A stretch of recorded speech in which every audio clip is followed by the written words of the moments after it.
guys, and welcome to my channel. Chi Chi says welcome to my channel too. You say hi? Hi. She's being kind of a suck, so I guess she's gonna help me with this video. This video is going to be basically all about my diabetes, and I'm just gonna give you like a little history and how I manage it or not manage it, as the case may be lately. I'm going to show you my meter and how I test and track and all of that stuff. But right off the top, I want to say that, one, this is all of my experiences with having type 2 diabetes and kind of what I've been through and what I found that helps, and your life may be completely different, but this is how I've been handling it for the last 6 years. So the other thing is, I know that the numbers are different for, like, I know for the US, like your blood glucose level, I've heard some are 97 and 110 or something is good. That's nothing like what we have, so just something to remember. So let's just jump right in and get started. So if I am looking down, I did make notes, just kind of a precursor, so if I'm looking down, that's why. So I do have type 2 diabetes. I went from basically 0 to 100. I was never pre-diabetic. You don't often hear those terms here, but I had blood work done, and you know, they did a series of blood works, and long story short, I'm type 2 diabetic. This happened 6 years ago, and was it the end of the world for me? No. I was scared. I didn't understand it. The only kind of awareness I had of diabetes was my aunt. My mom, she was my mom's best friend, and it was just one of those things. She was always Aunt Peggy. She had type 2 diabetes, and you know, she would sometimes pick my finger and I would go completely ballistic. This is when I was younger, and so I remembered that, and I remember her having, you know, insulin, and I'm not terrified of needles, but if I don't have to inject myself daily multiple times, then I would prefer that, as most people, I'm sure. So after I was diagnosed, my doctor referred me to a program at one of our hospitals here, and it's kind of like a diabetic boot camp. I believe it was about 6 or 7 weeks long. It was just 1 day a week, and I went to all of them with my mom, except the last one I went to with Dan. And they basically taught us how to use our meters, proper foot care, proper eating, you know, good sugars versus bad sugars, you know, what to do if you have an extremely high blood sugar reading, just things like that. So that was 6 years ago. So in the past, as you guys know, I love my Coke, the Coca-Cola. So obviously that was bringing a lot of highs. So I figured a way to kind of manipulate it, if you will, in a way that if I didn't eat certain things, I'd be okay, or if I ate a piece of bread, it would soak up the Coke. You know what, you get what I'm going. So yeah, I just kind of managed it. I was put on metformin right away. Metformin is super popular, even in the United States. I know it's super popular. I don't know about other countries, but I was put on metformin. And as a little side note, metformin is also a very, very good fertility drug. So everybody wonders how we had 11 miscarriages. I was super fertile.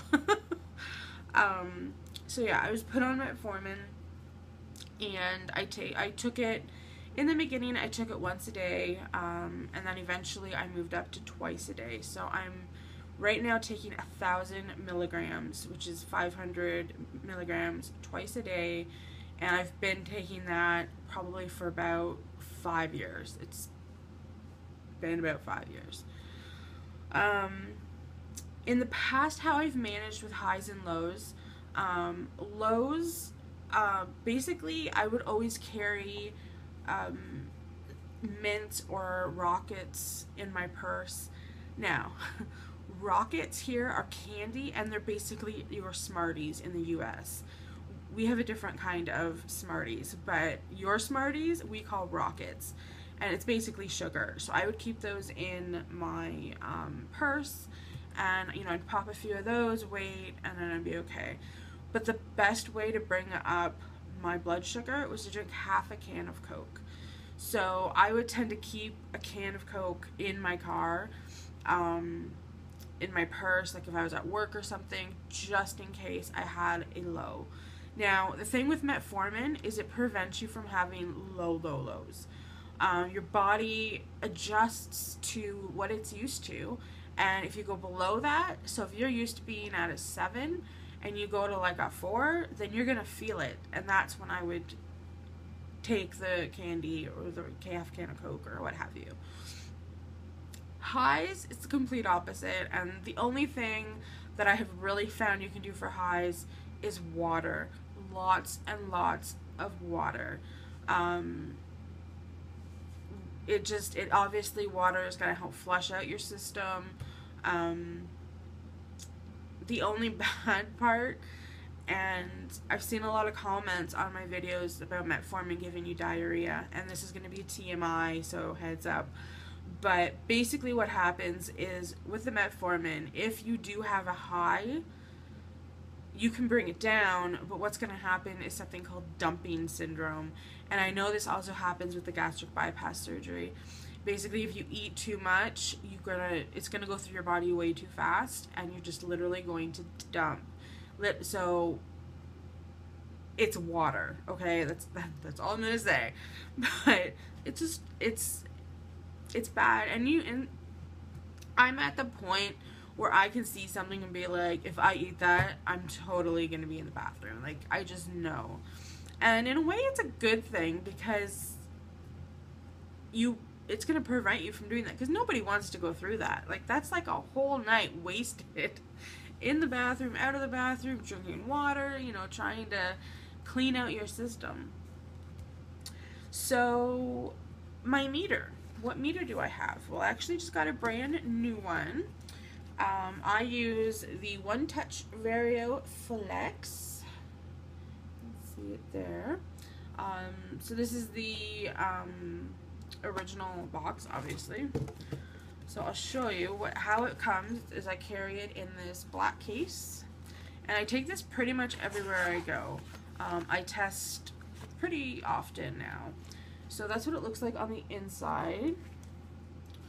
So on the one side, I have this little bag, and inside said little bag is basically my needles.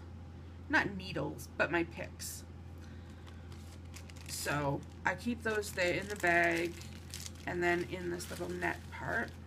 And then the other side is handy because I can actually take it out.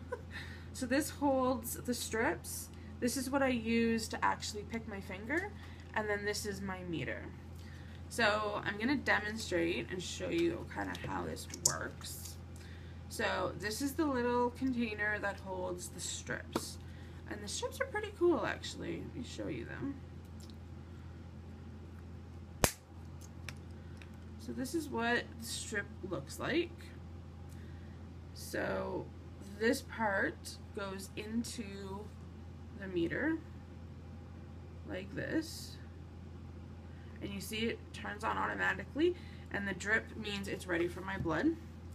So then I take this, I pull this back, pick, usually you have to squeeze, do that, it counts down, and then it gives you a reading. So right now I'm at 11.4. And the awesome part about this meter is it's got red, green, and blue. So red is high, green is perfect, blue is low. I tend to be in the red. So right now I'm 11.4, which in all honesty is actually not that bad. But it is high. So when I'm done, I throw out the strip. This turns off automatically, but it's awesome because I can actually go through, oops, let's turn it on. There we go. Okay, so I can go through and look at my past readings. So you can see they're fairly high.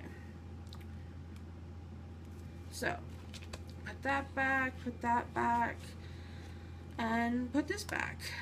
So what was that? It was 11 something, right? So then I have this notebook. I call it my handy dandy notebook. It's blood glucose self-monitoring logbook. Now obviously you can monitor your blood work any way you want. You don't have to technically because it is saved in the meter. I do because what I like about this is there's actually like a comment section, so I can make note, okay, I started new meds on this week, I'm 2 weeks into my new meds. You know, I can write a note of any appointments I have coming up. So I like doing this, and the reason I do this is because my doctor has a specialized nurse that actually does diabetic care. So what that means is that I see her every 3 months, and I get blood work done before, so she has all my blood work. We talk about any things that are going on with my body, like with my feet,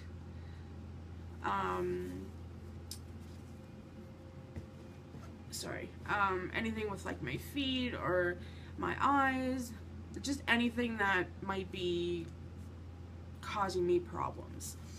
So the last time I went in there, I actually complained about some foot pain.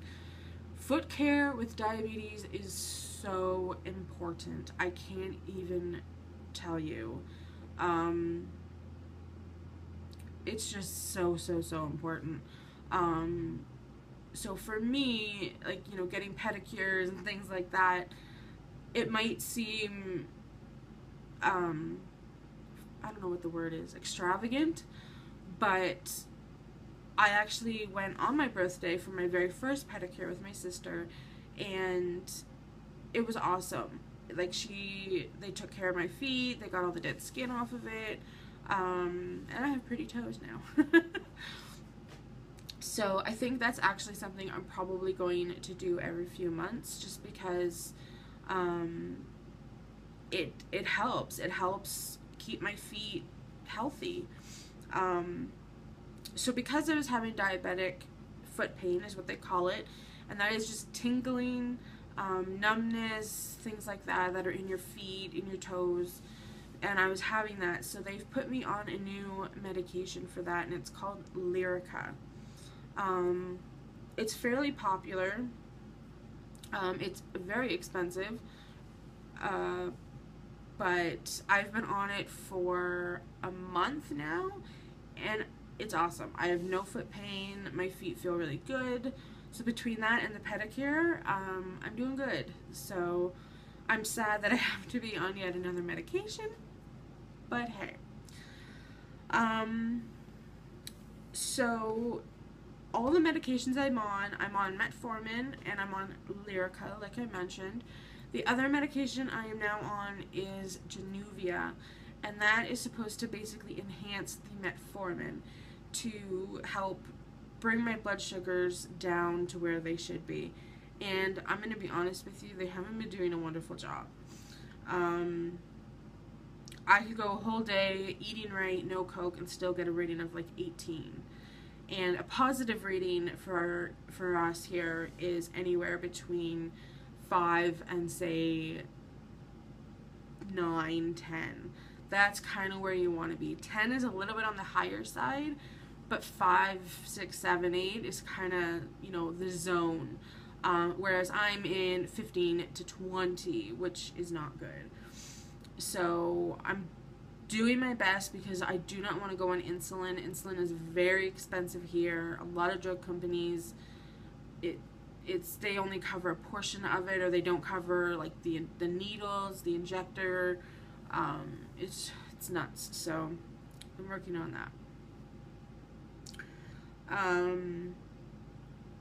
The last thing I kind of wanted to do is talk about, has diabetes changed my life for the good or for the bad? And I want to say mostly the good. It's made me more aware of what I'm putting into my body. It has really opened my eyes to a whole new world, really, where I never thought I would be picking my finger multiple times a day. It's not easy. It's not easy. I have it easier than a lot of people, and I know that, and unfortunately I'm kind of moving closer to the not so good parts, and I'm hoping I can not get there and just keep plugging away, keep working with my doctor and my healthcare team, basically. And yeah, I think I've covered everything I wanted it to talk about. If you do have any questions, feel free to ask me down below in the comments, or you can send me an email. And I think the biggest thing I want you guys to get out of this is, if you are struggling with diabetes or type 2 diabetes, it can be done. You can work through it. You can do it. It takes work. It takes thinking. But it is not the end of the world. And, for those of you that may be pre-diabetic, it's okay. Just watch what you eat. Educate yourself. Learn what are good sugars and what are bad sugars. Fruit contains a lot of natural sugar, whereas a can of Coke is like, I don't even know. I want to say 3/4 a cup of sugar, I think, is the equivalent in a can of Coke. I could be wrong, so don't quote me on that, but you have to look at other options, sugar-free, no sugar added, stuff like that. So yeah, so that's it. I hope I answered all of your questions. Again, comment down below if you have any questions, and Chi-Chi and I will see you in the next video. Thank you guys so much for watching. Give me a thumbs up if you liked it, and if you're new, I would love for you to subscribe. Thanks, guys.